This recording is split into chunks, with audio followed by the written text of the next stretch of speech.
নমস্কার, আমি হৈমন্তী দাস, সোনারপুর রূপনগরে আমাদের বাড়ি। আমার মেয়ে হৃদিকা দাস, 9 মাস বয়স। ও এসএমএস টাইপ 1 স্পাইনাল মাস্কুলার অ্যাট্রোফিতে আক্রান্ত। এটা একটা বিরল থেকে বিরলতর একটা অসুখ। তো প্রথম আমরা এসএমএ টেস্টটা করতে দেন হচ্ছে চিলড্রেন হসপিটালের ডক্টর প্রভাস প্রসূন গিরি। রিপোর্টটা দেখি দাও, যে এসএমএ টেস্ট করতে দেন আর কি, উনি এসএমএ জেনেটিক টেস্টটা করতে দেন।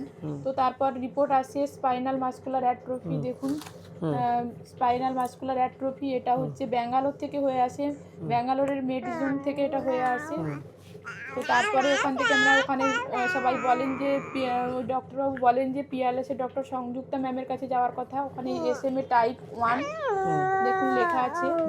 তো এখানে উনি কিন্তু ওষুধের কথা বলেন, যেটা হচ্ছে জিন থেরাপি, যে ভ্যাকসিনটা একবার দিলেই মানে আমার বাচ্চাটা আবার অন্য 5টা বাচ্চার মতো স্বাভাবিক জীবনে ফিরতে পারবে, গ্যারান্টি এটা, তাই তো? সেটা হ্যাঁ। তারপর হচ্ছে ওখানকার ডক্টরই আশিস দাস 16 কোটি টাকা ভ্যাকসিন, আপনারা দেখতে পারেন, গুগলেও দেখা যাবে। তো ব্যাগটা করে দেন আর কি।